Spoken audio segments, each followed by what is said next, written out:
శ్రీ త్రికోణేశ్వర స్వామి వారి దేవస్థానం కోటప్పకొండ ఈ అపర కైలాసమా అన్నట్టుగా వెలుగొందుతున్న మహాక్షేత్రం ఈ త్రికూటాద్రి పర్వతం మీద ఉన్న యొక్క ఈశ్వరుడు.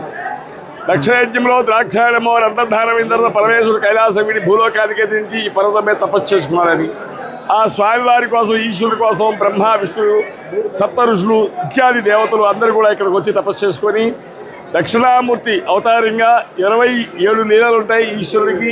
25వ లీలలో దేవతలందరూ కూడా గురోపదేశం చేసిన యొక్క స్థలం ఇది. మహాశివరాత్రి 11 మహాశివరాత్రి కంటే ఓ మహాశివరాత్రి.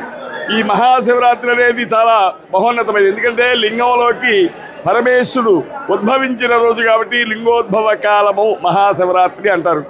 అయితే అన్ని దేవాలయాల్లో పార్వతీదేవి ఈశ్వరుడు అందరూ ఉంటారు.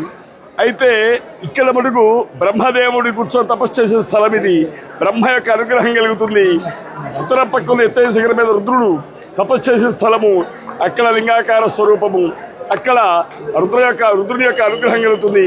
అదే ప్రకారంగా మహావిష్ణువు తపస్సు చేసే స్థలము కాబట్టి ఈశాన్య భాగం ఎత్తైన శిఖరం మీద వీళ్ళందరూ ముగ్గురు యొక్క అనుగ్రహం భక్తులందరూ కలుగుతుంది.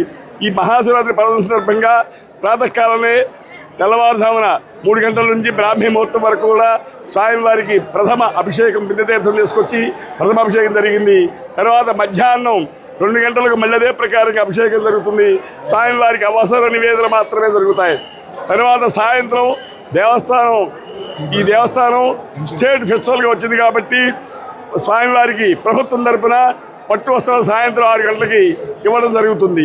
తదుపరి ఈ యొక్క దేవాలయ వ్యవస్థాపక ధర్మకర్తగా రాజా రామకృష్ణ కొండలరాయన గారు నరసరావుపేట వాస్తవ్యులు వారి యొక్క కుటుంబ సభ్యులు ఆహ్వానిస్తాము సాయంత్రం 7 గంటలకి. తర్వాత రాత్రి 12 గంటలకు స్వామివారికి లింగోద్భవ కాలంలో సరియగు విఘ్నేశ్వర పూజ, మహాన్యాసము, మహారుద్రాభిషేకము 27 తెల్లవారి దాకా కూడా జరుగుతాయి. తర్వాత అలంకారం జరుగుతుంది, స్వామివారి మహానైవేద్యం జరుగుతుంది. కాబట్టి భక్తులందరూ కూడా ఈ యొక్క మహాపర్వదిన రోజున ఈ స్వామివారిని కనుక చూసి ధరిస్తారు. వారికి అందరికి కూడా